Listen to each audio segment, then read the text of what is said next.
Hello, everyone. What is up? This is Ice and Dixon. I am Ice, and with me is Dixon. Dixon, how are you? Doing well. How are you doing, Ice? I'm doing great. This is episode number 2. I can't believe we made it to number 2. This is insane. We really made it pretty far, I gotta say. You know, who would have thought from 0 episodes to now 2 episodes? Yeah, and like you said, we're always in a state of becoming, so we're always evolving, and I think we're going to get better as we go along. I hope so, and we really appreciate the comments that from our one illustrious listener out there that says we both have voices, we both have a voice or voices available.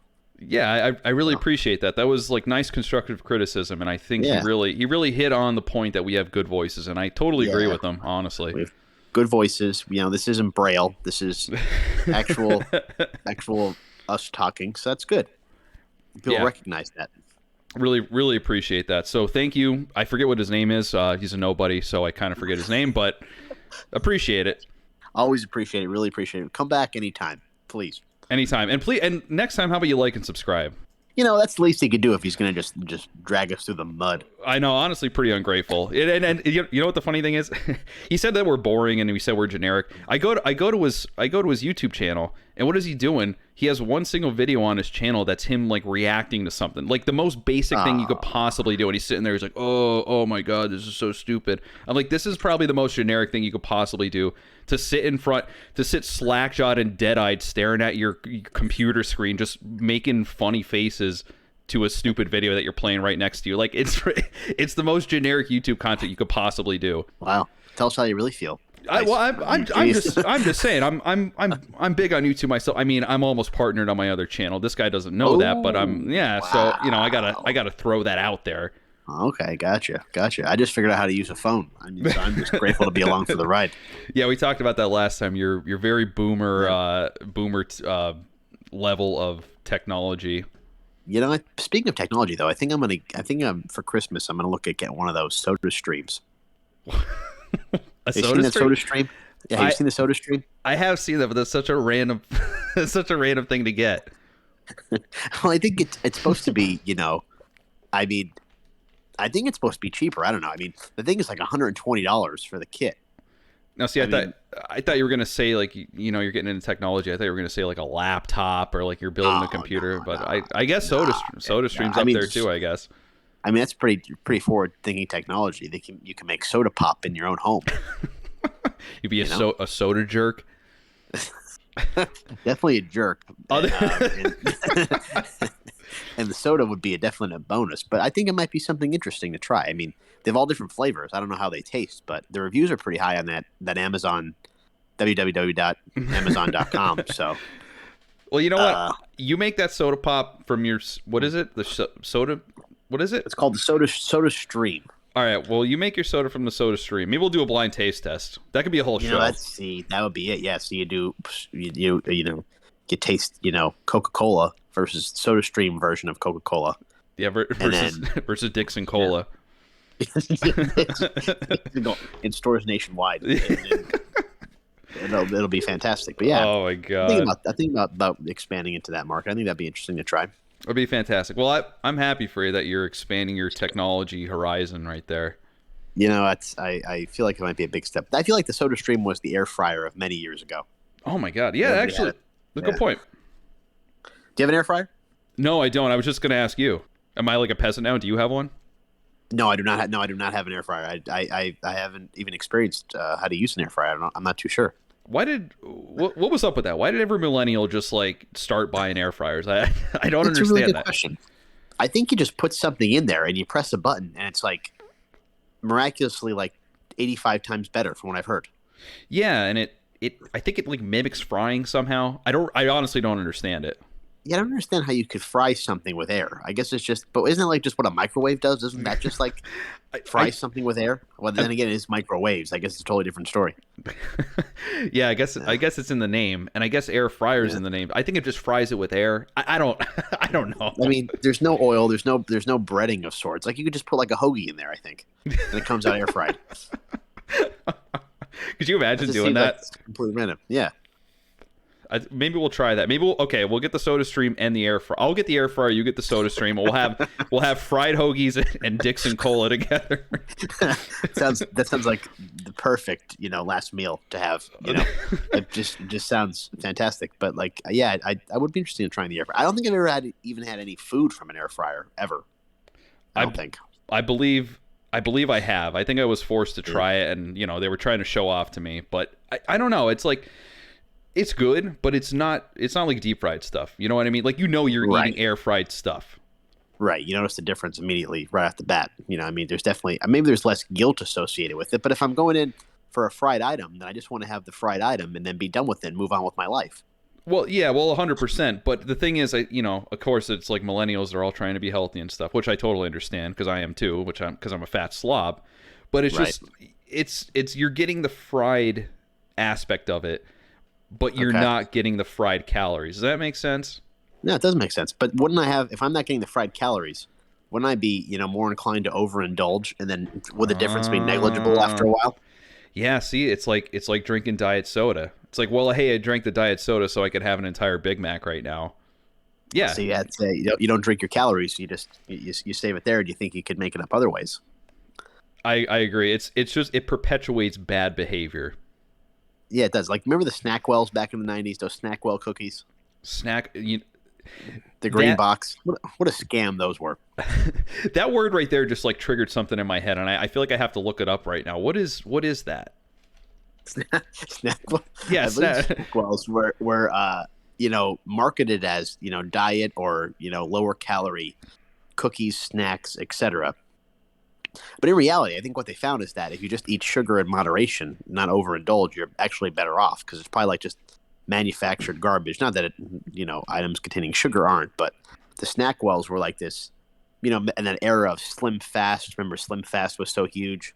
Oh yeah. And then you have the Snackwells, which were the diet cookie. But like I said, I feel like because they're diet, so to speak, you might eat like 15 cookies when in reality you might only have like 3 Oreos, and you're probably better off having the 3 Oreos. Yeah, see, that's the problem. And I'm actually looking at these Snackwells right now that you spoke of. I wonder if they still make them. I'll tell you what, I haven't seen these boxes in a long time, but I do remember these back in the 90s. Yeah, remember that was a big thing in the 90s. I feel like everybody had Snackwells. I think you're right, yeah. I definitely had these in my house. I definitely had them in my house too. Yeah, 100%. Like they were definitely there. And if I recall, they weren't that bad, but I haven't had them in probably, 20 years. Yeah, these Devil's Food, yeah, they're fat-free. The fat-free was the big thing, too, back in the 90s. Yes, fat-free was huge. Yes. Yep. Yeah. Man, I tell you what, if we can only go back. If only, like I said last time, so many regrets. If only. If we could only go back, I mean, there's just so many, just the golden era of diet food. We missed out on that whole period. Now we have air fryers and Soda Stream. We really did. What's big too is the Nugget Ice. Have you seen those Nugget Ice makers? Nugget Ice. This is incredible. You're bringing up so many things, and I don't even know what these are. Well, like you've been to Chick-fil-A, right? You've been to Chick-fil-A or Sonic. Absolutely. Right, and they have how the ice is a little. You should know ice. Oh. They're like little pebbles, like little round spheres, small little nuggets. Okay. Is that what they use at these places? Well, I guess I don't know what the type of equipment they use, but the equipment they use creates these small little nugget ice cubes. Okay. And I would have to agree with this. This is one of the few millennial things I think I actually buy into and agree that version of ice is a far superior version of ice than most ice that's on the market today. Interesting. You probably have more surface area, so it probably makes the drink a lot colder, I would imagine. Well, that's the, in the southern United States, in the Southern Command Center, the drink is the key. The drink is the ultimate thing. I mean, you need a cold drink. It's so strange to walk into like a fast food place. Oh yeah. And you'll see people with actual like Yeti cups, like those big Yeti metal cups on the table that they just fill up right from the Soda Stream, if you will. Right. But however, if you're through the drive-thru or something, the styrofoam cup paired with the Nugget Ice, I mean, it'll last. There's been times I've gotten a large drink, and I put it in the fridge for whatever reason, and there's still ice the next day. Like, styrofoam is king. That's really interesting. So you don't even need the Yeti, is what you're saying. You really don't need the Yetis. In theory, these drinks, the drinks they have, they're so loaded with sugar and they're so tasty. I don't know who's sipping on these drinks for 12 hours that they need a Yeti, that they need an ice to last. They need to keep it cold. In reality, that is a really good point. I never. They're like, oh, this stuff could stay in the cooler for 25 days. I'm like, who is out there for 25 days that needs a Yeti cooler? Yeah, the Yeti cooler. It's totally bear proof. Yeah, that's great when you're in the parking lot of a concert. Yeah, you need to keep the bears away. Yeah, that's another thing. 99% of these assholes that buy these are not using them in life or death situations. They're just drunk in a parking lot for 8 hours. Yeah, and they probably leave it behind, or and they have their sticker. Oh, Costa sunglasses. Yeah, yeah, like something like real random. And I'll tell you what, I bought it. I have one of those coolers. I bought it for tailgating and sorts. Well, you're a big tailgater. Well, I have an Orca, and I think the Orca is a superior product. They're actually made in the United States. Yeti's not made in the U.S.? Well, I think at one point when I was getting into the coolers and I bought them, the Yeti, if you were buying a Yeti cooler and you wanted it made in the United States, which I think they make some in Austin, Texas, you had to actually request one. Like, you had to actually make a special request. Really? To have a United States made Yeti cooler. The cups are all made in China. I think they all come out of the same factory. I mean, everybody's got a cup now. Oh, yeah, absolutely. Yeah. That's a big thing. Absolutely, everybody's got a cup. But the coolers, at one point you had to request them, but I don't know if they have that option anymore or not. I don't know what their operation looks like. That's pretty interesting. I had no idea that Yeti was a big fraud and they were made in the USA, because they come off like that. Oh, yeah, their marketing is incredible. You ever get the Yeti catalog? It's like the best magazine you've ever seen. No. They're catching fish, they're hunting whales. I mean, it's insane. Oh my God. I'm picturing this right now. It's making me want to buy a Yeti. Yeah, and it's like that real nice paper that smells good and it has a nice texture to it. You know what I mean? I know exactly what you're talking about. It's like a Christmas catalog that you got back in the 90s, right. Circling stuff. Exactly. And it's somehow you're reading it, you don't even think it's a product catalog. It's like, look at this Eskimo and his ice. Well, it turns out that he's got a Yeti cooler keeping the ice cold. You know what I mean? You wouldn't know that, just way out of focus in the background. See, and that is genius marketing right there. Oh man, if anybody knows anything about marketing, it's you. I don't know about that. I think you're better than me at that. 100%. I don't know about that. I don't even know how to get on YouTube yet. So have you seen my shitty thumbnails and how I beg you for advice every time I upload something? Those thumbnails are good. I think you're pretty talented. I mean, I don't. You really think that's so? From my perspective, yeah, I think so. Wow, thanks. I really do appreciate that, because every time I make a thumbnail, I'm like, this looks stupid. Because I think it looks good, and then I upload it, and then I'm like, this is trash. I think it's pretty good. I like how they look. I appreciate it. You ever think about how they got the name thumbnail? Like, why not just micro image or something? It's pretty funny, because I was sending you that word and I'm like, hey Dixon, I'm making the thumbnail right now, and I thought you were gonna text back and be like, what the fuck is a thumbnail? What? I think that's just so funny. Thumbnail. I don't even know where that came from, to be honest with you.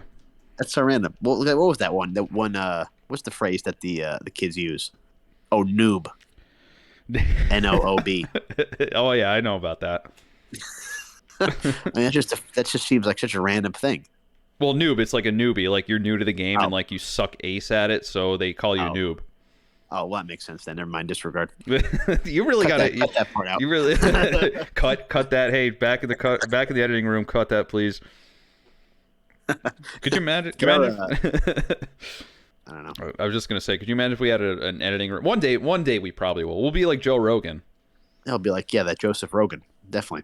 I hope so. Well, he's endgame. I just want to get on some YouTuber podcast, or actually have some YouTubers come on our show. That'd be pretty cool. Well, that'd be great. We should invite Joe Rogan. Hey, Joe Rogan, you want to come on our show? We have 0 subscribers. Mr. Rogan, please. Mr. Rogan, we get 30 views per video. I think this could really bump up your numbers. Somebody said we have a good voice, so that is true. And I got to say, prior, when I was making fun of that kid, I was, it's all in good fun. It's all jokes. I mean, he's our colleague, right? We have a lot of YouTube colleagues, so I know he's going to watch YouTube. Exactly. And I know he's going to watch this video, so I got to say, whatever your name was, I forget. I apologize for that. Apologize, you idiot. I apologize, you stupid idiot, and you suck. But no, I've definitely taken a lot of criticism on YouTube before. Like I said, I have another channel, and people are pretty mean on YouTube. I'm not going to lie. Oh boy. No, seriously, like you get downvoted and you're like, why are people thumbs down in this video without even saying anything? And like I know videos aren't perfect, but it's like, I don't know. Some people are just very aggressive. Right. It's like their goal to kind of make you miserable, kind of make you feel bad. Yeah, and I think negativity really sells online to begin with anyway. Like, if you ever look at review videos, it'll be like, why such and such movie is the worst movie in the world. Like, negativity, and it has like 5 million views. Negativity sells. Right. Yeah. Not sex. Negativity sells. Well, sex and negativity, I guess. Okay, gotcha. So sexy negativity is really the future. That's what we got to tap into. Yes, exactly. That's going to be in the next thumbnail. I'll try to tie in negativity, and I'll just paste like some hot girl in the majority of the thumbnail. Oh, it has to be a girl. It's 2021, Matt. Oh, you know what? I'll play someone with feminine feminine looks in the thumbnail. That's what I'll do. We're not discussing gender or anything. She could be whatever she wants, or it could be whatever it wants. They could be whatever they want. I'm sorry, I can't follow these pronoun things. Well, I mean, the pronoun thing is just I mean, I think there's probably some portion of the population that have some sort of pronouns that are probably valid based on their feelings and based on how they identify. I think there's some portion of that. I don't think it's, necessarily a cop out, but I think there is a great majority of the stuff that they're just making it up. I know, and I agree with you, and I understand that. I think it's actually kind of a cool concept to think about, like that gender is kind of evolving. I mean, like if you go back to like Japan, like they were wearing like kimonos and shit like that. Like you would never see a man wearing that in conventional America right now. They'd probably get made fun of. But I don't think you should be able to be made fun of for that. It's just like you're expressing yourself the way that you want, and I think that's totally fine.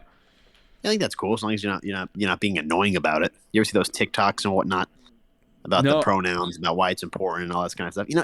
If people knew what my name was and how people said it, they'd be like, I should really have a federal case against every teacher I've ever had a class with ever in my life, because on the first day of school it'd be the most butchered name of all time, and I would just sit there and take it.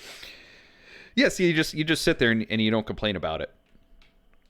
But right, exactly, because I'm not a little bitch, I guess. I don't know. What's going on in these TikToks though? Well, the TikToks are they're expressing their pronouns, and there's something ridiculous like zer, zem, zay, that kind of stuff. It's just a random organization of letters, really, that kind of, they put together and they think it's a pronoun. Yeah, see, I feel like at that point, aren't you just kind of like naming yourself? Isn't it like you trying to like give yourself a nickname or something? I don't know. Why don't you just why don't you just give yourself a nickname? Just call me this. And then I think the nickname is totally more unambiguous. Like, I want to be referred to this name forever in every situation for the rest of my life. Okay. It's a little bit easier. I totally agree. I think getting into these neopronouns, it just makes everything very confusing. And I hate to say it, but I almost feel like it's attention grabbing, kind of, for some people. Oh, 100%. Yeah. And I understand if you're transgender and you want to be referred to as something opposite of what your biological sex is. I get that. But when you're saying, hey, you got to refer to me as like a deerkin or something, like, I don't know. It just kind of... and I would do it, but at the same time, just to be respectful. But it's in my head and my instincts just say this is pushing it. Yeah, it's ridiculous in reality. It really is. But hey, that's the present. That's what we live in, man. 2021. Here we are. Yeah, we got to be progressive, right? Oh God, we have to be. No choice otherwise. We're very progressive. Please sponsor us. Please don't. please. Wish.com. Yeah, wish.com, please. And Yeti, I know we said a lot of bad things about you, but please sponsor us. But if you don't, fuck you, Orca. You could please sponsor us too. Orca and or Yeti, please, one of the two. It doesn't matter. Oh man, great stuff. It's just one of those things. Yeah. So what are we going to talk about today?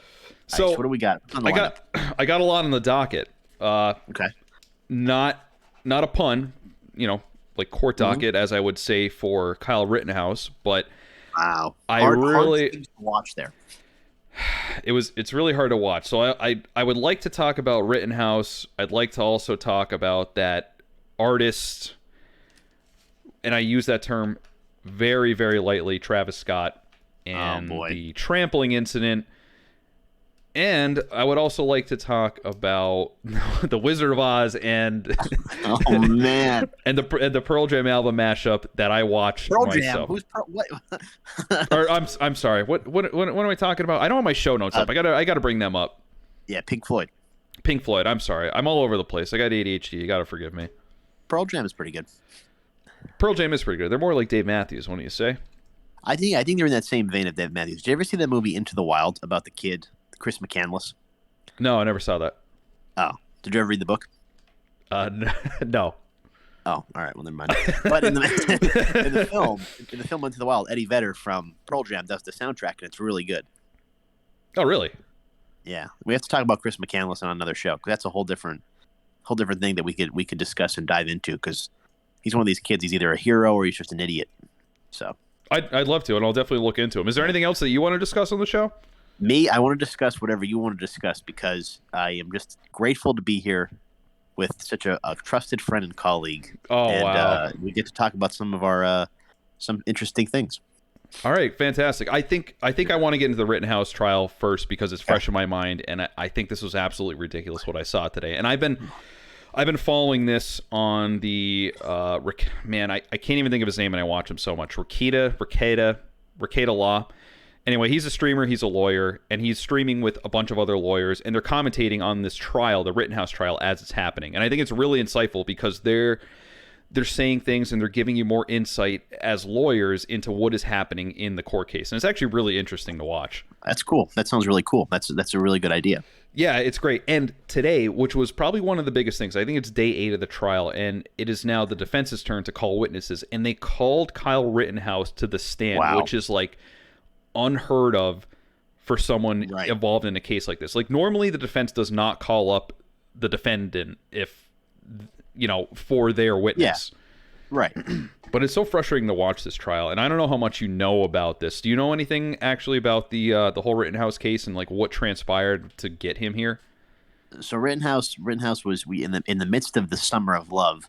When you had protests and burning and looting and I think there was some valid protest, and protest is needed. It's something that we need.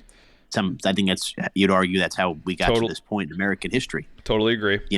Totally agree. But in reality, you had people that were just taking advantage of the situation and just really troublemakers. And the source of those people, where they came from, what their assignment was, were they legitimate or not, or were they just causing trouble, I think is something we really haven't pinned down, to be honest with you. But Rittenhouse went out there and as a medic and had a firearm, and I needed to defend himself, or depending on what side of the case you're on, what side of the evidence you're on, either defended himself or committed murder. Right. And just from looking at the videos, everything that I've seen, and I've watched it many times to just try to gauge this, and I've watched a lot of different people on YouTube talk about it. I've watched all these different political pundits talk about it, and I'm watching the trial now. And from what I see, this is pretty much clear-cut defense. Like, clear-cut self-defense, 100%. I don't see any other way that you could spin this. It's mind-boggling and frustrating to me that I see all these people, like all these leftists online, just saying that it's not self-defense, and I can't put myself in that headspace. Right. Because didn't they call one of the witnesses that the prosecution called? He said that he had only Kyle pulled his gun after he pulled his gun on Kyle. Isn't that what the guy said? Now, that was Gage. I think his last name is Grosowitz. I think that's how you say his last name, but I'm just going to say Gage because it's a lot easier. But Gage is the guy who got his bicep shot off. Oh, God. Yeah, and it was. Wow. I mean, it was pretty brutal. But so he comes up. I mean, this is the third person that Rittenhouse shot, but he comes up with Gage comes up with his hands up, and then aims the gun at Kyle's head when they're within like 2 feet of each other, and then Kyle Rittenhouse shoots him. Oh, okay. And he shot his bicep, not even trying to really just to disarm the guy instead of taking his life. Yeah, exactly. And the prosecution was going at him for this, and he said, "Well, I shot him, and then he's no longer a threat." And so he got up and went back to run to the police. like he was in the beginning. This whole thing started because this guy Rosenbaum, who's actually like a crazy person who has a lot of mental health issues. Yikes. And he literally chased down Kyle Rittenhouse. Kyle Rittenhouse gets backed into a corner up against the wall between two cars. Rosenbaum, who earlier in the night said, "I am going to kill you if I see you alone," he is now charging Kyle Rittenhouse as Kyle Rittenhouse has his AR. Yikes. Rosenbaum lunges for him to grab his gun as he's saying, "I'm going to kill you." Okay. So what does Rittenhouse do? He shoots him. If someone's grabbing at your gun, Dixon, I'm shooting. I would do the same thing, wouldn't you? Especially if they're saying they're going to kill me. Exactly. I mean, that seems like a totally justified thing. Exactly. Now, I think where the messy issues. Now, I think where the messy issue gets in is that with the context of the whole thing. But what I keep hearing is, well, why was Kyle Rittenhouse there? Why was Kyle Rittenhouse there? That's what I feel like their fallback is on this whole thing. That's what it seems like. That's what I've heard anyway. That is, and what the prosecution is trying to paint out is that Rittenhouse was there to provoke people, which is kind of ludicrous because he was there administering aid to people who were, on either side. It didn't matter. It could have been the protesters. It could have been rioters, whatever. Like, he was there. He was screaming. He was like, "Hey, anyone need medical aid? Anyone need medical aid?" Yeah, he's not a medic. He's not a trained medic, but he was in training to become a medic. But anyway, he was originally down there to protect this one car lot, apparently. But the way that I see it, it doesn't matter why he was down there. It doesn't matter that he crossed state lines, which is what everyone keeps saying. Oh, he crossed state lines. He crossed state lines. Whatever. I don't care if he's there, and that's. I don't care like what his motivations are for being there. All I care about is someone attacked him and tried to grab at his gun, and said he was going to kill him. Right. As far as I'm concerned, if I'm carrying a gun anywhere. Let's just say I'm open carrying. Wow. And someone big statement, huge statement. And that's my legal right as a US citizen of this United States. But I'm just saying if I'm just walking around and someone grabs my gun and says I'm going to kill you, then I am assuming that my life is completely in danger. What are they going to do when they grab that gun from me? Are they going to say, "Hey, I've disarmed you. You just got to chill out, dude." And they're just going to walk off with my gun? Like, is that what's going to happen? Yeah. Yes, exactly. Yeah, that's exactly how it's going to go. Yeah, 100%. Yeah, I don't know. I mean, I'm going on a rant about this, but the trial itself has just been absolutely incredible. It's because Rittenhouse was on the stand today, like you were saying, and he just broke down into tears. Right? He just started crying. Yeah, he did. So his defense attorney was questioning him and trying to get him to go through the what happened during the night. And then he got to the point where he said, "Okay, you're running away from Mr. Rosenbaum. Then what happens?" And then Rittenhouse starts talking about how he turns around and he's going to, try to ward off Rosenbaum. And then this mob of people is surrounding him, and he starts breaking down and saying that, "Well, I raised my gun. He tried to grab the gun, and then I had to shoot him." And like, it was actually pretty hard to watch. And of course, I go right to Twitter. I don't know why I do it. Twitter is a biggest cesspool in the world. Yes. And they're all saying, "Oh, he's faking it. Oh, and I'm just like, my God, this poor kid. Think what you want about him. I don't care if you think he's like a Trumper or whatever, or he shouldn't have been there. But he was there, and he got attacked. He didn't want to use the gun. I'm sure he didn't go down there saying, "Oh, I'm just gonna shoot everyone that I see." Right. He broke down recalling this, and I think he has PTSD from it. I honestly do. That's what it looked like to me. And that's what they were. Right. Oh, and I think if there would be no difference, say if I were just a protester standing by, and I had a firearm, and somebody tried to disarm me, or said they were going to kill me and grab my firearm, how would this case be any different? I think it'd be the same scenario. Regardless of motive or why I was down there, there was still regardless of context or setting, it should be consistent that if your life is threatened and you have a reasonable, idea to think that, and you're able to defend yourself, you should be able to defend yourself. 100%, Dixon. I agree with you 100%. Doesn't matter why you were there. I don't care if you were down there to buy a puppy. I don't care if you were down there to get Dippin' Dots. I don't know. I don't know. I don't know. I don't know where those two examples came from. I love Dippin' Dots so much. It's so good. So good. Maybe if Dippin' Dots just set up a stand out there, everyone would have been a lot more chill. I really think our sponsor, Dippin' Dots, for really just chilling the whole crowd out, and just making it happen. Really want to thank them. I don't know the legality of claiming that they're our sponsor, but that we really appreciate them. I am eating Dippin' Dots right now out of my Dippin' Dots themed freezer. It's going to be on Twitter. Dippin' Dots sponsors two far right Rittenhouse supporters. Domestic terrorist extremists. I think is the phrase. Now, it's funny because you're talking about Twitter. I haven't been on Twitter since they banned the former President Trump. Well, I'm not trying to be. It wasn't like a total Trump fanboy move. It's like, well, that's completely ridiculous. Put the ideas out there and let me reject them if I want to reject them. That's the reason why we have a marketplace of ideas, right? Absolutely, 100%. But okay, the same reason you have these universities, they have that Milo Yiannopoulos comes to Penn State, and they had protests at Penn State. The idea of a university from the time of Aristotle was an exchange of ideas, and some of them you're not going to agree with. And the minute you shut down that one side, it's totally lost. And I agree with what you're saying, but at the same time, and I got to play devil's advocate here. If we're gonna like we said, we're gonna censor out that word devil, but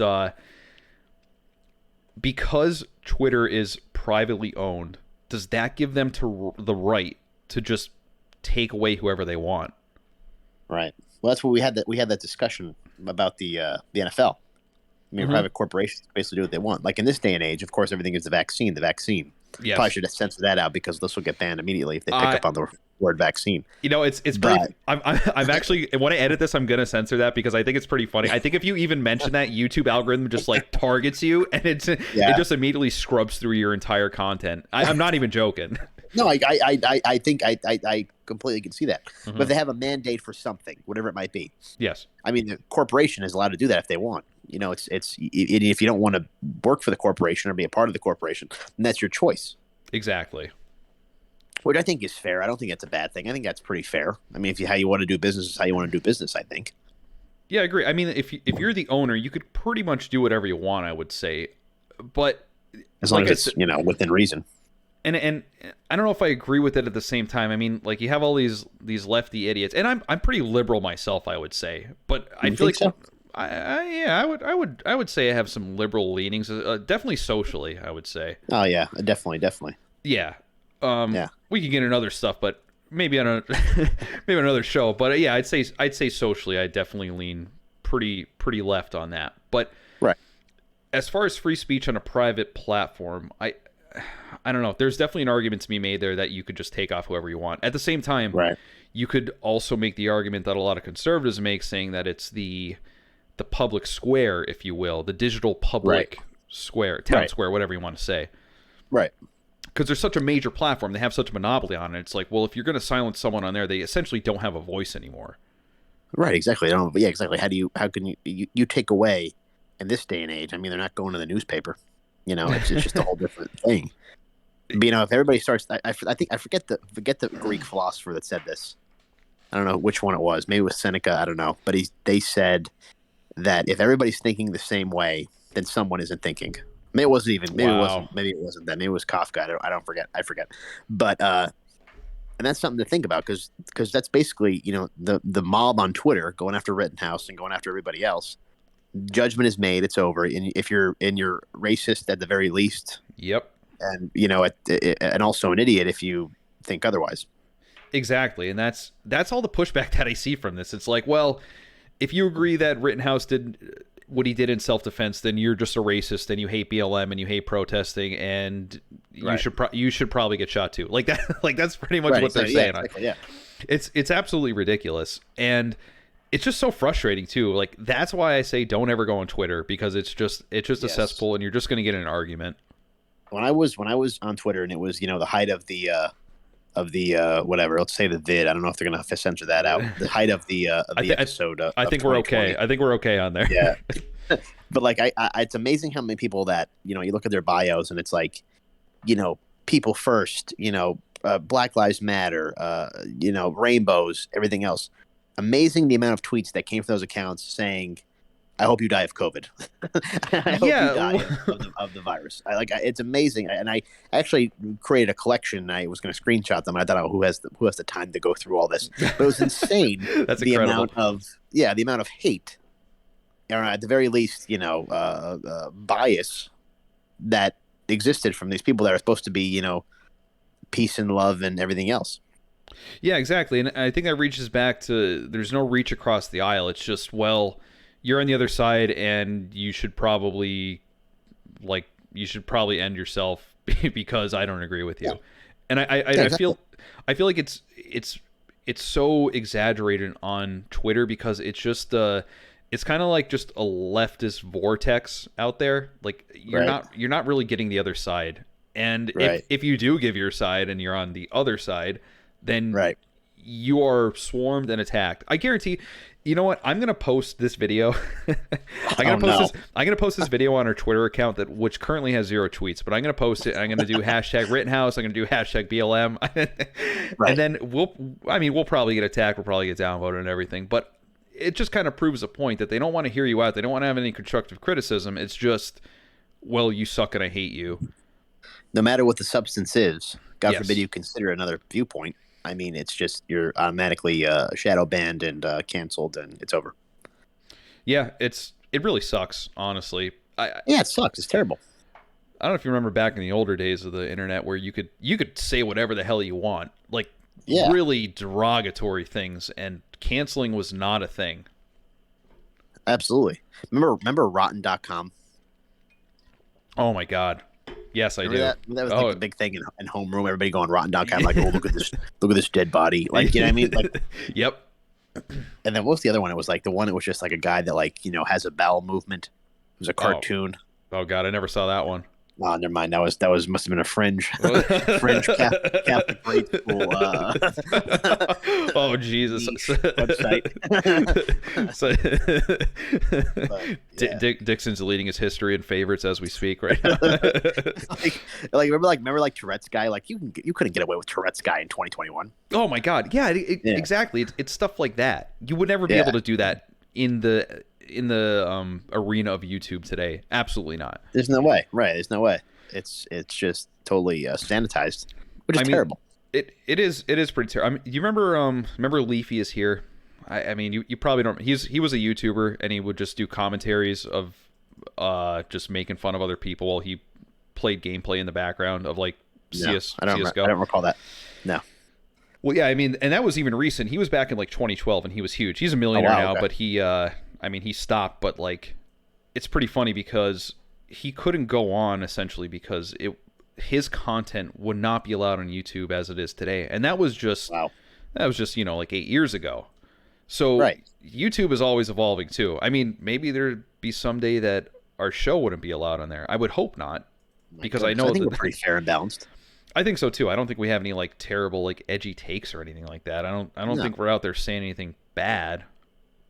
How is Yeti going to spend their money if we're not on YouTube? What are they going to spend money on? Exactly. They got to sponsor us. We're getting 30 views per video. This is huge. 30 views per video. Never seen this metric. I was honestly surprised when we got that many views, to be honest with you. Well, it must be us. I'm grateful. I feel incredibly blessed to share this airspace with you. What were we talking about? Well, we're talking about, I don't know, Pearl Jam or something. I don't know what it was. But okay, so anyway, what I was gonna say about the Rittenhouse trial is that the prosecution is just like bungling this terribly, and they came up after the defense questioned Rittenhouse, and this guy, I forget his name is Binger, however I'm gonna call him Binger. Right. But he's just the biggest D-bag that I've ever seen in my life. I don't care if you support Rittenhouse or you don't. You just know this guy just exudes douchebagness. Right. And so, and I don't really understand this, so you're going to have to bear with me on this. And the lawyers on Ricada's stream actually explained this pretty well. But from what I gathered, the prosecution started questioning Kyle Rittenhouse's silence after he was arrested, which is your Fifth Amendment right, correct? Correct. You have the right to remain. Yeah, you plead the Fifth. You don't want to say anything that incriminates yourself, so you're going to wait until the trial to say anything. Correct. So the prosecution started speculating, essentially saying, "Why were you silent?" And so the judge halted everything. I don't know if you've seen this. This is amazing. No, I was going to say, did the judge throw that out? Because that's completely ridiculous. I mean, my God, they don't give you your Miranda rights. I feel like that's a huge violation of the Constitution and everybody's rights as a, innocent until proven guilty. All this kind of stuff. Yeah, no, absolutely. But the thing is that the prosecution, this Binger guy, was questioning essentially why were you silent? Why didn't you say anything? Blah blah blah. So the judge immediately dismisses. He's like, hold on. He's like, get the jury out of here. And then he tears Binger a new asshole. And like, you got to see this video. It's cathartic. It's so satisfying. Wow. Because he just tears him a new asshole for like 15 minutes straight. Wow. And he's saying like, I can't believe that you brought this up. You're an established attorney. I can't believe that you're doing this right now. You have no right. And I think he says at one point, don't get brazen with me. Oh my gosh, that's fantastic. It's absolutely incredible. But that kind of sums up how the whole night went. This guy was just kind of a douchebag to Rittenhouse, and just his condescending tone. I think probably any jury that's seeing this kid get grilled up on the stand right there, I think it probably comes off as bad optics. So, 100%. I would absolutely say so. Yeah. And it's you hope this everybody's guaranteed a fair trial. Yeah. But especially with the media coverage, and now I have a tendency to worry about. I haven't seen the footage of the judge, but I'm hoping the judge can be completely fair and balanced and honest, considering that, the defense or the other side, whatever the D-bag guy is on, is just, might be interfering with his judgment as well. Like, I mean, just to be, as we say, D's advocate, as you like to say. Yes, exactly. To be D's advocate, we got to censor that word out. But I'll send you the link after the show. But it's pretty entertaining. I want to see that. It's pretty entertaining to watch. But yeah, we'll see what happens. And they said that they're going to conclude the trial probably by Monday. Wow. So next week we'll probably get a verdict, and we'll either people on Twitter will be celebrating, or Kenosha will burn down once again. Yikes! And I wonder if Rittenhouse will ever have a normal life in existence ever again. Oh hell no! I absolutely. He's gonna have to change his name. He's probably gonna have to go into like witness protection. Honestly, probably all these people are gonna have to go into some kind of protection program. All the jury, if Rittenhouse is acquitted or the jury finds him innocent, these people better try to look for some kind of protection. I'm not even joking. Like, I'm not even trying to be hyperbolic in that. They should probably do that. They should probably look for protection. Imagine like being like a going for jury duty, and you're like, oh great, I get out of work, maybe I get a catered lunch, and there you are in Rittenhouse. You're like, fuck. Oh my god. What the hell do I do? Oh shit. Or like any of those major trials throughout the century. Like, I just can't imagine what these people go through. I can't either. Could you? If I was in the Rittenhouse trial, I'd probably say I'd have to say something to get myself out of that. Oh, 100%. Like you have to say something to get yourself out. Yeah, absolutely. I'd be like, well, I guess I don't know. Maybe they had a comment or something. I don't know. I saw on Fox News that Kyle's innocent. Like, it's like something like just completely ridiculous. Yeah, come in wearing like camo and like Fox News attire, like Tucker Carlson on your shirt or something. Immediately dismissed. Like that's when you just got to play the game, which is terrible. It's not terrible because I'm sure people think like that as well. Yeah, no, absolutely, and I think that's what happened. Actually, there were some jurors already dismissed from this. Did you know that? You were saying there was 2 jurors already dismissed. Forget what happened with the second one, but I think the one made some kind of joke. I'm not even going to repeat it on here because I don't want to get our channel nuked immediately. So I'm not going to say it. But he made some disparaging comments towards BLM. So we'll leave it at that. You know what? Leave it out on that, and let's move on. What's next on the list? Yeah, let's table that. We'll save that for next week when the judgment comes in. Yes. But anyway, you want to move on. You want to move on to everyone's favorite artist right now, Travis Scott. He's huge right now. Travis Scott. I mean, just a marvel of logistics and musical talent. And you get into the concert, you're so ensconced and so amazed by his music, people get trampled. It's insane. Yeah, exactly. I mean, like when I listened to Pink Floyd, I was like, man, I really wish that Pink Floyd could be as good as Travis Scott, because I mean, Travis Scott just trumps every single artist out there. The music is just amazing. He's an artist. Absolutely. I was laughing. I was like, I'm gonna take the Ben Shapiro take on this. You ever hear Ben Shapiro talk about rap music? No, I don't think I have. He's so fucking funny about it. He's like, rap music is not what we consider music. It's just talking over loud music, and I like classical, and that is real music to me. that sounds pretty good. That's like spot on. I love when they ask you like to eat, like he'll curse and we'll just say P word, like you said it, like that song WAP. It'll be like wet ass P word. Wet ass P word, wet ass P word, wet ass P word, and this goes on and on. That's spot on. Oh man, yeah, that's, I don't know. But yeah, Ben Shapiro hates rap music. I mean, I don't want to say it's racist, but it kind of comes off as it. But anyway, I could see that too. I could definitely see that connection. Yeah, 100%. But it's just kind of funny when he says it. I don't know. Yeah, but anyway, it definitely is. Sorry, I didn't mean to. Didn't mean to disrail this whole Travis Scott thing. But so Travis Scott has it's Astroworld, and it's more like what is it, like a carnival type scenario, but a concert. And yeah, it's a bunch of people. He's got like props and a stage and a whole big thing, right? Yes.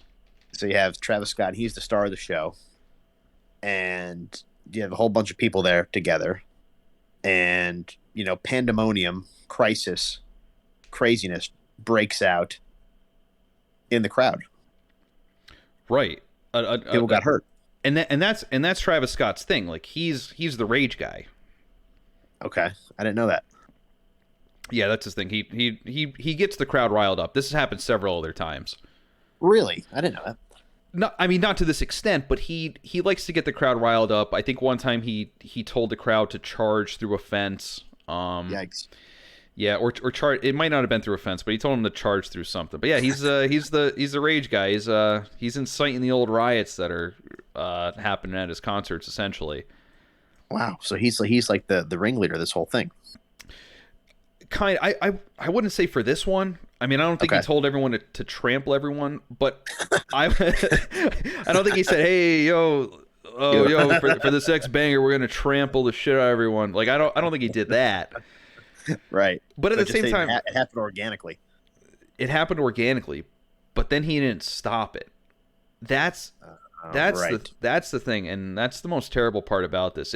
I could just picture the helplessness of like being in that huge swarm of human bodies, and then you just hear Travis Scott go, "Yo, middle fingers to the sky, let's fucking get this shit," and then the music just starts going, and you're like, "What the fuck is happening?"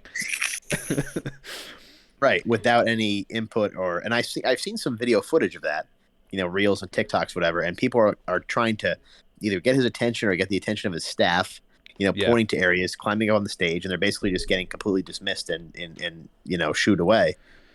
And you have people getting trampled, people died, people were hurt, people were in comas. And what did Travis Scott do? He released a very thoughtful Instagram story addressing it. Man, was his forehead itchy or something? Like, oh my God.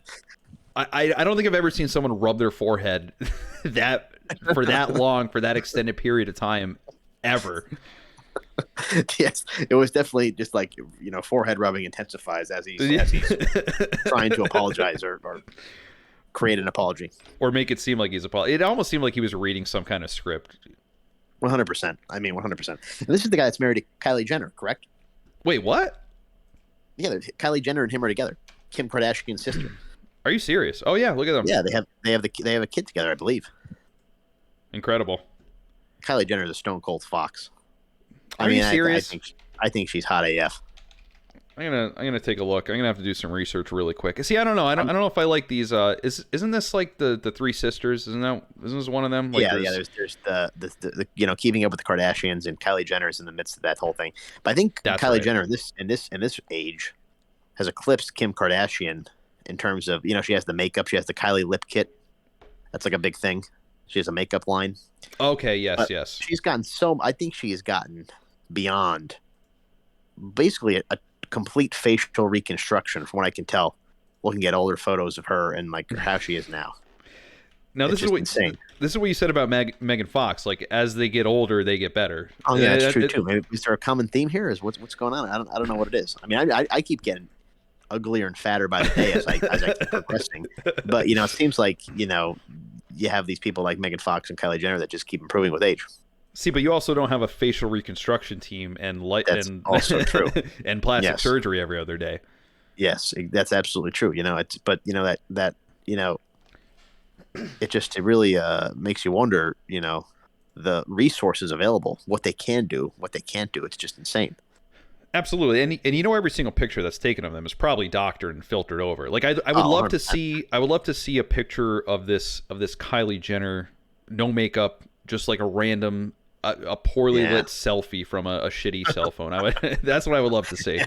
Yeah, really, it's like those that real terrible lighting, just like to see what it looks like.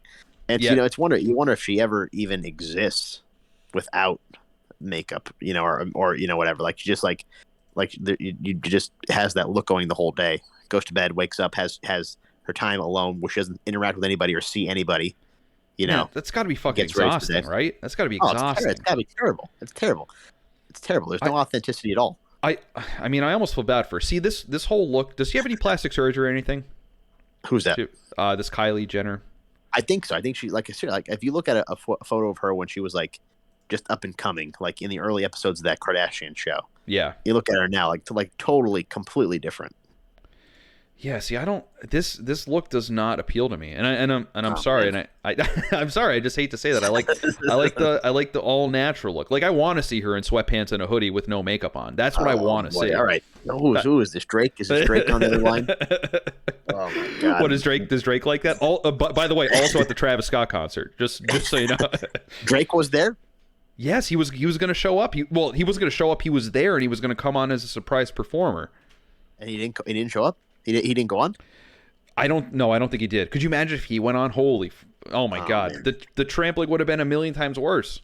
Drake is seems like such a P word though. To be honest with you, like everything's like, oh, like I miss you, I love you, like come back, like I could cheat on you, but I won't. So I like a real like a fuck boy scenario. It seems like the ultimate fuck boy. That's what everyone's. Is that why all the memes are coming out about him? Like, I've seen some of those memes, and it's true. It's like absolutely true. It's like seems like it's 100%. Yeah, but I haven't listened to like any of his new stuff. Did this come on because of his new album that he released or something? I haven't listened to the new album. No, I will say that back in the day, like 2012, 2013, like all of Drake's albums, like Marvin's Room, Nothing Was the Same. I think those are pretty good albums. Like I have my favorite genres of music, but I could listen to those albums like straight through and really enjoy them. I love Drake. I haven't listened to any of his new stuff, but I used to listen to him all the time. How can you forget? I think it was on the Nothing Was the Same, or maybe it was on Marvin's Room, when 2 Chainz said, "And my dick so hard and make the metal detector go off." Like true. A lot of different ways it could be taken. A true lyricist. Yes. And you just don't get that from Travis Scott. I don't think I've listened to one Travis Scott song ever in my entire life. I don't think I ever have. I don't think I have either. I like to look up his like top songs because like I probably heard 1 or 2 of them, but I had no idea it was him. I probably that's probably what it is. But what's interesting, I think something worth mentioning. Maybe it's not worth mentioning at all. But it seemed like there was like a lot of demonic references and imagery throughout the show and his tours and everything else. Like it's like these, gates of heck, if you will, these heck images. Yeah, censor that. Like a cavernous heck landscape. Now, it's just seemed like it just some sort of demonic connection there. Now you got to tell me about this because I know you were doing some investigative journalism into the demonic connection between Travis Scott and demons, I guess. Is there anything here? I don't know if there is, but like there's reports. I mean, I don't know if there were reports, but it was like these people on that readit.com. Oh yes, Reddit. Yeah. You should get on that. And they were saying how like they felt like they were under the influence of something when they were at Travis Scott shows, that they just saw people doing a bunch of crazy stuff, just acting out, without being under the influence of drugs, but just being in a scenario that made them act out. Now, what they did before the show, nobody knows, but they just said it was the one attendee said he's viewing all these crazy things happening and he's listening to the music and it's kind of freaking him out. He's kind of getting like a like a traumatic episode happening, and he went back to his tent wherever the festival was, and he prayed in his tent for 2 hours after the show. Are you serious? Yeah, so it's like this. So and I'm not saying that there is a connection there, but it's worth mentioning that Travis Scott seems to use or used on this particular concert a lot of satanic, demonic imagery, which I just think is interesting that you'd want to draw that parallel to what was going on, where I think makes the whole thing appear even worse from an optic standpoint. I think. I mean, it probably does when you look at it like that. And you said you got this from some guy on Reddit. You read the. I saw a screenshot of the Reddit post. It's funny because I'm actually on Reddit right now, and this guy says tripped heavy in the pit at Travis Scott. This is in 2017, by the way. Tripped heavy in a pit at. Tripped heavy in the pit at Travis Scott. He is a demon. That's all the title says. That is so funny. But he continues on. I was tripping absolute nutsack watching Travis Scott, and truly believe Travis Scott is a demon sent from hell. I can't describe the evil and darkness that possessed him, but I firsthand witnessed his evil spirits pass to many of the fans at the concert. Dixon, you might be onto something here. I think it sounds like there's something going on now, or if these are plants or just like this, just fake accounts. But I mean, there's something there, and I think it's just a weird, like I said, just a weird parallel to make. Now, granted, you look at that little Nas X who did the Old Town Road, the yes. horses in the back deal, and now he had that. Song about he's doing a lap dance for the devil or whatever. I don't know, whatever. Not really my thing, but whatever. Yeah. So it seems like that's sort of like I don't know if that's a moment or if it's a trend. I mean, I certainly haven't seen it or something I've sought out, but like it seems like this might be a thing in the hip hop community. That's pretty interesting because I never made the connection, but now I'm going to be on the lookout for it, honestly. Yeah, and Drake is too much of a P word that he's like, oh, whatever, like he like it's just the exact opposite. But whatever. Yeah, like I just seen memes like Drake the type of guy to wear Velcro shoes and like stuff like that. That's exactly correct. I mean, the kid was on that show Degrassi. Remember Degrassi on the teen version of Nickelodeon. What was it called? Noggin or something? Yeah, isn't that where he got like his start? Is that where he started? It was where we started. He's from Canada, and his character was in a wheelchair. It's that kind of like he's always been like sort of soft. It seems like from the get go. I'm looking at him right now, man. Yeah, this is him. Pretty incredible. I just wonder how you go from being on a kid show to being like, hey, I'm gonna rap now. Yeah, I mean, like I said, I think he had some bangers back in the day. I think those albums were good. Oh, he absolutely did. I totally agree with you. I haven't heard really much of his new stuff, and I really don't know what he's about. So whatever. Yeah. Well, but anyway, Travis Scott sucks, and he's just a complete asshole, and that's I mean, I guess that's my take on it. And he had a lot of chances to cancel and stop the show. Right. And he didn't. There's actually one video, you've probably seen it, but he's looking out into the crowd when the ambulance shows up. And he probably has the dumbest look I've ever seen on anyone's face. And he's staring out in the crowd for about 3 minutes. And then that's when he says, all right, everyone, put your middle fingers up. And he says, put your other middle finger up. And then he's like, I want to hear the ground shake. And then he just starts playing his next song. A song I use a term very lightly. But and this is while the ambulance is arriving. Yeah, and like you see the ambulance, I guess, trying to get through the crowd, trying to get to this thing. And then he starts doing his show. And then you see what's happening in the crowd because there's videos of what's going on in the crowd, and there's people dancing on top of these ambulances, on top of these like utility vehicles, the medic utility vehicles, while they're trying to escort some dead kid out of the pile. Like it's actually just, that sounds terrible. I hate to bring down this comedy show, but like it's pretty abhorrent, honestly. Yeah, it's pretty terrible. Even considering the fact that he has all these demonic imagery that he's just almost encouraging this. It kind of seems like it. With the middle finger through the air. Right. That's not very wholesome. I wouldn't think so. Not very godly. No, not very godly. I mean, he's a family man. Should be a family man. He's got the family at home. Kylie's there with their face. Kylie's there with their face. And they have the kid, or I think they have a kid or 2 kids. I don't know. Oh my God. Do they got kids? They got kids. That's And disappointing. then and then That's too bad. her sister Kim and Kanye have a kid or two kids. Oh my I god. mean, it's just gonna continue. I mean, Kanye is I think the exact opposite of Travis Scott in that he'll just tell you what's up. Oh, 100%. Like just tell you in your face. He doesn't care what he's doing, what he's thinking, like what you think about him. They're just gonna say it and do it. You got to And respect Kanye for Kanye, that. yeah, and then Kanye mentioned sort of these sometimes there's these vibrations or frequencies in songs that target your lower chakra and just make you feel evil, just make you feel like you want to do weird stuff. Wow. So do you know the specific frequency? I'm going to actually contact Kanye to get that specific frequency. Well, it's called I don't know if this is the frequency or what it is, but it's 808 is the numerical association with it. I don't know what it is, what you do with it, but 808, Kanye's mentioned 808 this is before. 808's the bass in the song.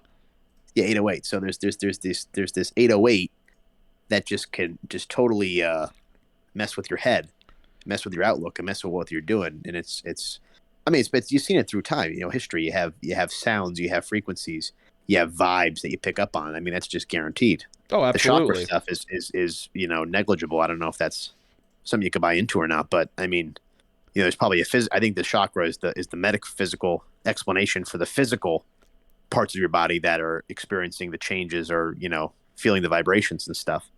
But I think if Kanye's onto it, I think there's something there. Oh, absolutely. And Yeah, we trust Kanye, friend of the show.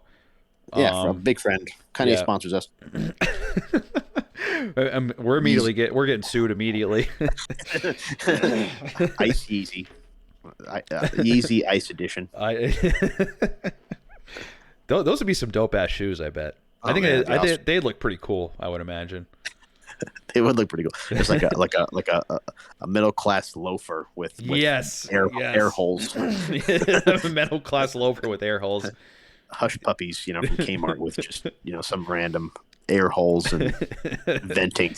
It would immediately tank the whole brand. Like it'd come out. Such is life. Yeah. You got to be true to yourself, Ice. You can't walk away from that. Dixon, you really do, and we've always said it. Said it since episode 1, probably. Since episode 1, probably a whole week ago. So what do we got? What are we moving on to next? How we finish? We're gonna finish strong. What do we got? So I guess the last thing. I mean, I guess strong depends on who cares about this, but we talked last week about the Wizard of Oz and the Dark Side of the Moon, and how I have never heard any Pink Floyd, and I never watched the Wizard of Oz either. Right. Well, this week I watched it. No kidding. That's huge. And my God, I gotta say, the Dark Side of the Moon, that album, I was almost getting distracted looking for the comparisons between Wizard of Oz and this album, because Dark Side of the Moon is like I can't even think of how to describe it, because I listen to a lot of pop music and shit like that, and this is nowhere near anything like contemporary pop music. It took me on a spiritual journey almost. Right, absolutely. I can totally see that. Absolutely. It's like this crazy soundscape that I can't even fathom producing, honestly, because I mean, I like to make music. Yeah. I've been doing it for a couple of years. I'm definitely no genius or anything, but I'm just listening to all this music. I'm like, my God, the way that they produce this and all the sounds that they use and the feelings that this tries to get you to feel and does make you feel, it's just it's incredible. Honestly, I don't even know how else to describe it. I think if you never, I'm saying this right now for all the 2 people that listen to us, if you've never heard Dark Side of the Moon, just go listen to it right now. I think the album's it's less than an hour long, I think. Yeah, right? it's I think it's 47 minutes, something in the 40s. It's short, Yeah, it is short, but like I said, it takes you on this journey, and I love how everything just kind of melds into the other. Yeah. Yeah, and that was mostly Roger Waters and Pink Floyd, kind of the production, the music, that kind of thing. And because at one point Roger Waters left the band, and then they made this kind of I guess 80s, the 80s vibe, like 80s indie, 80s, I don't know, kind of a very typecast, predetermined sound. And yes. At one point, the one of the Pink Floyd songs post Roger Waters was the entrance song for the Portland Trailblazers, or no, the Seattle Supersonics back in the NBA. They used that song as their entrance, so Really? it was more accessible to the mainstream than Clocks and Dark Side of the Moon and everything else. I was gonna say, because I can't imagine a single song on here that any major franchise or sports team would ever use ever. Right, exactly, yeah, exactly. No, that's exactly the whole thing. Like you said, you made a good point. It's amazing how it melds together, kind of comes together as one. Where it's kind of like there's individual tracks, but in reality, it's just one kind of seamless expression, if you will. It really is, and that made it really difficult for me to like figure out what songs they are, because again, I've never listened to Pink Floyd in my entire life. I know, for shame, right. I know it's a terrible thing to say, but right. I was like, oh my god, the song is so good, and I'd be like trying to look it up. I'm like, well, where the hell am I even in this album right now? Because everything's just like going together. Yeah, but like, I think, yeah. No, go ahead. No, I think it's easy to ignore. Maybe in the last 10 or 15 years. Remember when like graphic tees were big? Like you walk into Sears, there's like 15 different graphic tees. Yes. And it'd be like AC/DC, Superman, and then like the cover of Pink Floyd's Dark Side of the Moon. So I think they kind of got gelled into this, basically classic rock, like, oh yeah, like Zeppelin. I'm not saying Led Zeppelin's bad. I'm not that impressed by Led Zeppelin. Right. But that kind of like were like characterized or typecast, to keep using that word, just as like a kind of a write-off, not a write-off, but like just classic stuff that teenagers were into for about 20 minutes. Yeah, and that's what I always associated Pink Floyd with, because again, I've never listened to them, and someone probably wants to punch me in the face for saying this, but I legitimately thought they were just like Guns N' Roses. Like that's what I thought they were going to be. So when I listened to it, it was a hell of an awakening for me. And it was pretty incredible. Like, oh my god, that the one with I have my notes here, but like the one with the saxophones coming in. Yes. It was oh my god. That was amazing. And then the one where it's that African American woman, that black woman singing the gospel music, or like the choir music. That was oh my god. It just elicits all these feelings from you. And I'm like, man, I don't get this from anything that I hear on the radio today. No, it's you're right. It's insane. I remember I would go to the bar and I would have a couple drinks, and I like come home, and for whatever reason I want to put on Pink Floyd, and I don't know why. Because usually Pink Floyd I wouldn't say is bar music. It's not party music. It's not something you want to no. It's not lightening the mood. And I would put on Pink Floyd. I'd be like, oh yeah, I'm moving to Los Angeles. I'm gonna do this. I'm gonna move to London for a semester. Like just they get this idea that I'm just gonna do it just because it puts a feeling in you of something. It does, and I think it probably makes a lot of people feel a lot of different things. But yeah, you were always into that kind of stuff. You're always into that very artistic expression. But wow. you're into all kinds of music though. Like you listen to everything. I do. I really do. I can appreciate it all. Yeah, you really can. Yeah. I definitely respect that about you, Dixon. I gotta say. So I have another album recommendation for you. Oh boy, here we go. We could make this a section of the show. No, this should be recurring. We'll come up with a different theme, different idea as we move forward. But right now, I think we should have Ice listen to albums and give a take. I love this. This is great. So my next, so I'm going to be honest with you. I think Pink Floyd, Dark Side of the Moon is a pretty hard album to digest. I think it's a pretty hard album to if you're just trying to listen to albums and feel a feeling from music and try to get into music like that. I think Pink Floyd, Dark Side of the Moon is a tough place to start, just because I think it's heavy. I don't think it's too accessible. Now, I think that listening to it with The Wizard of Oz makes it a little more accessible because you have that visual component that just makes sense. I think an easier album, but it also might be harder in the sense that you don't have that visual component, is the Beach Boys' Pet Sounds. Beach Boys' Pet Sounds, okay. Yeah. So there's a couple hits on that album that you're going to recognize. And you'll recognize the hits from like, the radio or being at a wedding or something like that. Okay. But in reality, the album really just totally works together and tells a whole story. And you were kind of saying about how Pink Floyd, they sound like they're probably just like Guns N' Roses without actually listening to their music. Yeah, that's so you might what think, I thought. The Beach Boys. Yeah, right. So the Beach Boys are all about cars and surfing and girls. That's exactly what I think. Okay. Right. To listen to that album, and so it's the way I would describe it, because Beach Boys, well, the Beatles were my first love, when I was growing up. Oh, yeah. And then I kind of got into everything else. But, you listen to Pet Sounds. I always describe the Pet Sounds as like, the Beach Boys, they were in high school and they were surfing and they were making out with chicks at the drive-in. And, they raced on the boulevard. But now they kind of went to college. They're kind of figuring things out and they're looking back and they're like making plans and they're maturing.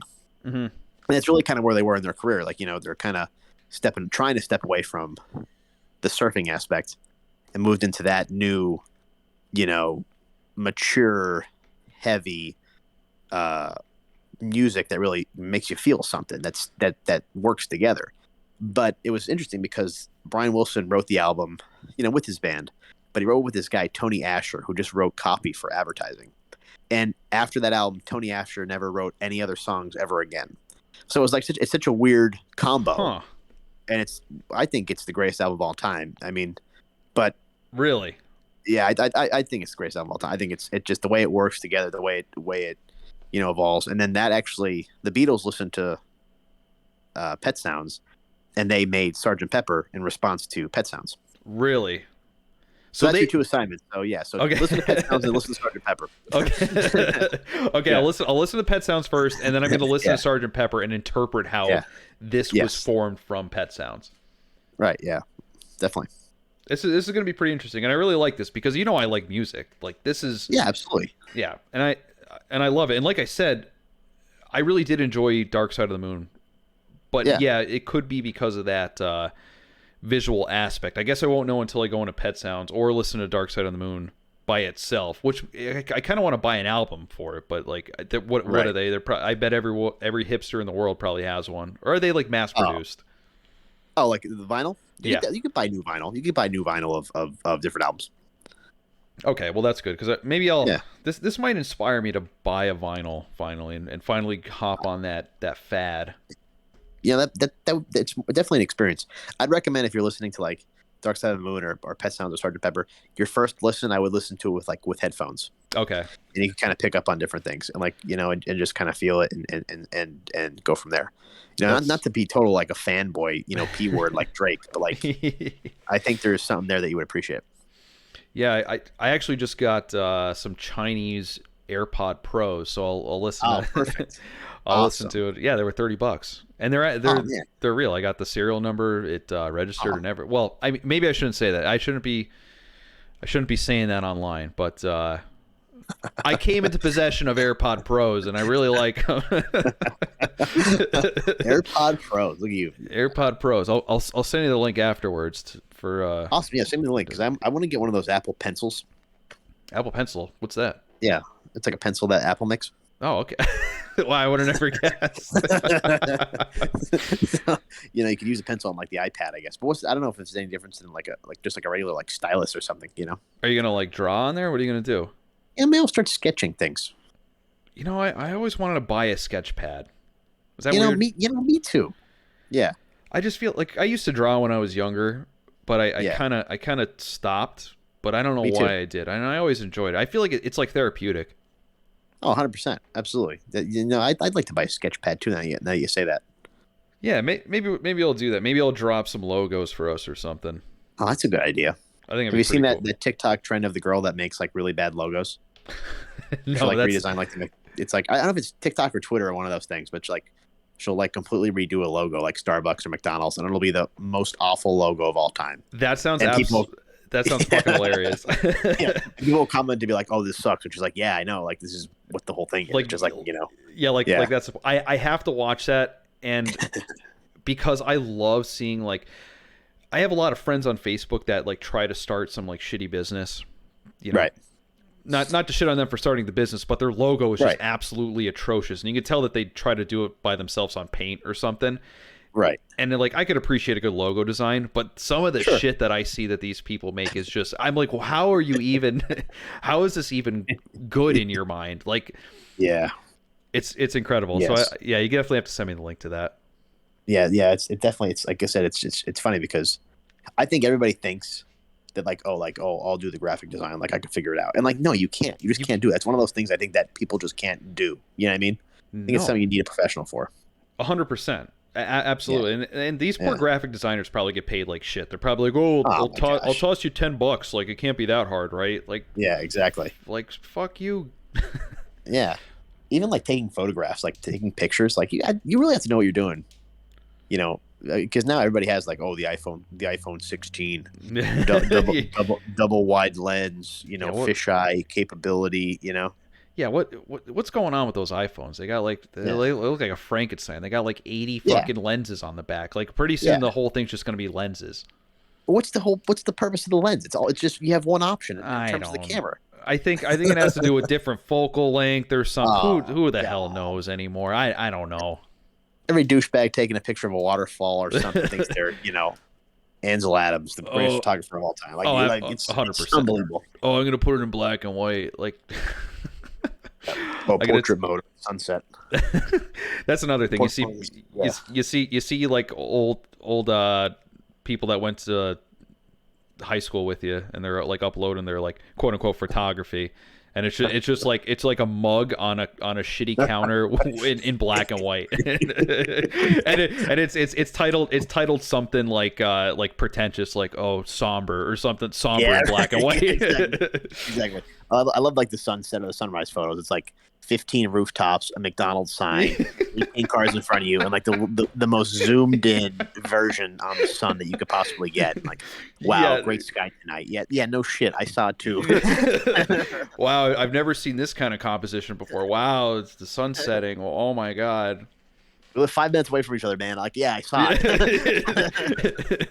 Yeah, I saw it. I'm glad you caught the McDonald's there. Like, real nice. Yeah, awesome. Yeah, like, like just perfect background and scene. Like, unbelievable. Yeah, you're going a long way. Yeah, that's like, it's just, I think like everything is so not to be a total vegan hipster, but everything is so like mass produced and that like, oh yeah, I'm gonna take a photo on my iPhone. This is gonna be good. It really is, and just because you can. We have the ability to just share so much of our absolute shit.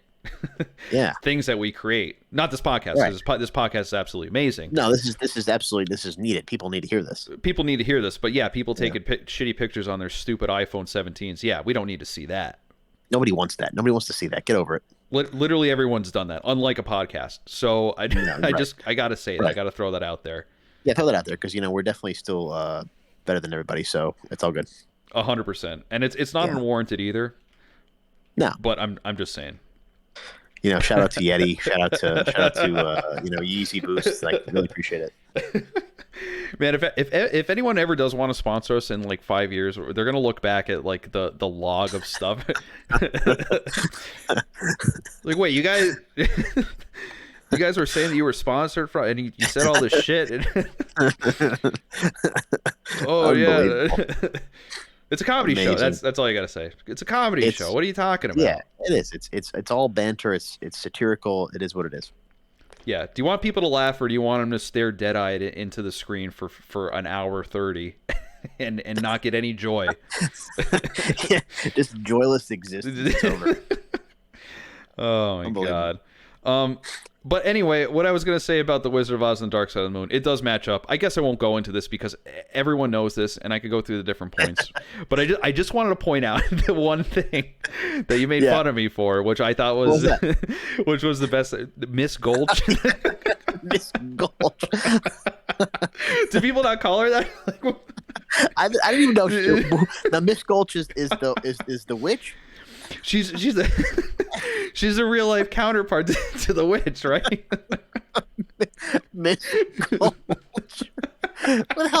How'd you even know that? Did they even say that? Did they say her name in the movie? I didn't even know that. I don't know. I had to look it up. I had to go to the Wizard of Oz Wikipedia fan website. Miss. Oh wow, great scene when Miss Gulch enters. What? You're like, yeah, Miss Gulch. Like, doesn't everyone know? In my head, I'm like, oh yeah, like Miss Gulch, she's like a major character or something. Everybody knows Miss Gulch. They probably never say her name in the entire movie. I would imagine they probably say it like one single time. Maybe I just glossed over that. I think I've seen The Wizard of Oz a fair amount of times. And I don't recall ever hearing Miss Gold. Oh my god, that's so funny. But she anyway, the point where she rides in, Yes. it gave me goosebumps because right when that hits, the clocks and the bells start going, and it's like boom. Yes. And it was like it created like this super eerie, like foreboding tone, and I was like, and that it matched up perfectly, Dixon. It was perfect. Right. It was spot on. Right. Yes. No. 100%. That is. I think that is such a works so well there. You know. It did 100%. And then when I looked into her Wikipedia page, and then I found out that she was like the real life counterpart to the witch. I was like, oh my god, like this is crazy. Yes. The evil witch though, right? Correct. Yeah. The wicked witch. Wicked witch of what region? What is it? East. Or no, I'm sorry, West. Gotcha. Southeast. Wicked witch of the central time zone. You know, I love that one scene where it's the song "Us and Them." "Us and Them" is just it's just so good. Yeah, yes. So good. I think it's the line. I think the line's involved at that point. I think I don't know. Maybe I'm wrong, but it's just such a it's kind of the saxophone thing going on. It's just so good. I absolutely, I love that song and just how it matched up with some of the scenes, and a lot of the tones that were going on in the scenes, like the tone of the song was matching. Right. It was actually pretty eye opening because when I watched it, I'm like, okay, this isn't going to match up.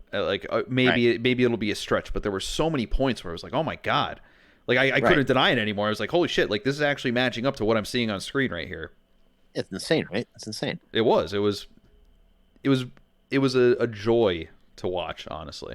Well, I'm glad to hear that. I'm glad you really enjoyed it. So you have your homework for the next week. Yeah, thanks, Dr. Dixon. Thank you for that. Yeah, absolutely. You're welcome. At any time. I think maybe no, I'm not going to give you any homework or anything because then you'd have to start watching YouTube like I do, which no one that would be ultimate torture for someone to watch YouTube for the amount I do. So I won't subject you to that. Well, I'm always willing to expand my horizons on that. YouTube.com. I don't have an account though, so I won't be able to like or subscribe or anything. Maybe one of these days we'll comment on some bullshit like some lefty YouTuber says, or just some drama that's going down because it's always happening on YouTube. But it's fun to talk about just because I'm so angry. Yeah, our colleagues, exactly. Yes, right, absolutely. Yeah, so wonderful. Yeah, I'll bring that to the next show, Dixon. Don't you worry. I am looking forward to it already, and that will be episode 3 already. That'll be episode 3. Oh my god, episode 3. This is huge. I can't believe we actually made it here. Episode 3, and how many episodes? Just endless. It's possible, just unlimited episodes in the future. It's definitely endless. I mean, I don't know if you saw I put 3 digits. I put 001. Oh, okay. So that gotcha. So that says we'll get at least up to 100. You know what's actually really cool? We could do holiday specials because the holidays are coming up. Oh, holiday specials. And do those count towards the allotted number of digits, or are they going to be like you do a holiday special, it doesn't really count? Oh, you know what I'm saying? It's like it'll be like Christmas special 2021, Christmas special 2020. Like something like that. Like I feel like like The Simpsons, like the Treehouse of Horror. I've never seen one episode of The Simpsons, by the way, but I know that Treehouse of Horror exists, and I feel like there's like 37 of them. I haven't either. It seems like it's like an offshoot of the regular episodes. Like it's not a real episode; it's a special episode. Yeah, they're non-canon. Yeah. They're not canon. Yeah. They're what is that? Non-canon. Oh, the canon of episodes, like canon, a collection. No. So canon canon is like the continuity of the story. Like, oh, I follow. Okay. Yeah. So something so like everything in The Simpsons is canon except spin-offs would be non-canon. Gotcha. Okay. Yeah. But all right, I'm with you. Yeah, but what were we talking about? I forget. We're gonna third episode coming up. Third episode Christmas special. Christmas specials. At some point, we're gonna do live shows too. Once we get at least one single GD sub, we'll start. I cannot wait. Oh my god! Could you imagine interacting with the chat? Hey, you stupid fat idiots, get on to something. You talked about Wizard of Oz every episode. The last 3 episodes. Get off of it already. Like, give it a rest. We get it. You saw it. Big deal. Oh my god, it'd be so funny. Well, another successful episode of the books. Hopefully, we get some good comments. I really hope that we get some comments. I hope we get some returning commenters, and it's all in good fun. Yes. And Absolutely, we appreciate everything that you say. We appreciate it. We feel grateful. We're truly blessed. We absolutely are, and we hope you return next time because these shows are weekly. Who knows when we'll record next week? Maybe we'll set up a day at some point, but our schedules vary, so maybe we won't do that yet until we're really dialed in. But very fluid. Yes. So shows next week. Clips coming throughout the week between shows. It's going to be big. Huge. All right, Dixon. I will see you in the next show, and we'll see you next time on the Wonderful. Ice and Dixon Show, Episode 3. Episode 3. Looking forward to it. Thanks, Ice. See you, Dixon. See ya. Thank you. Bye.